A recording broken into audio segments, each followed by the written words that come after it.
আমাদের লড়াই একটা বিকল্প নীতির লড়াই, আমাদের লড়াই আমাদের বিকল্প দৃষ্টির লড়াই।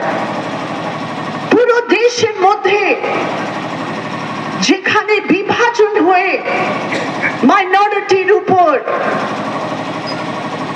অল্পসংখ্যকদের উপর, আদিবাসীর উপর, দলিতের উপর যেভাবে অত্যাচারের ঘটনা ঘটেছে, এই ওয়েস্ট বেঙ্গলের মধ্যেও সবচেয়ে বেশি মেয়েদের উপর সবচেয়ে বেশি বলাৎকারের কেস আছে, এটা হচ্ছে ওয়েস্ট বেঙ্গল।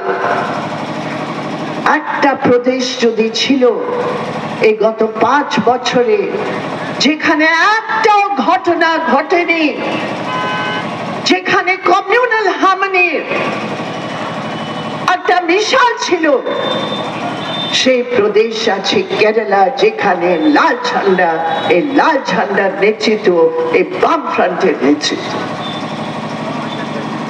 তাহলে এটা নীতির তফাৎ।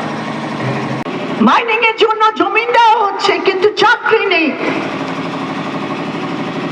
আমাদের ছেলে মেয়েরা গ্রাম ছেড়ে ছেড়ে বড় শহরে যায়, কি অবস্থা আমি জানি।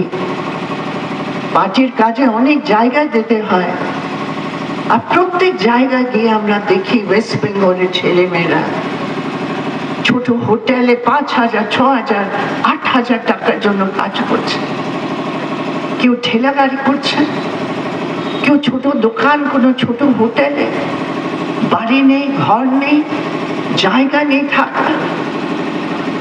ছোট ছোট এরকম ফ্যাক্টরিতে কাজ করে, কোনো সুরক্ষা নেই।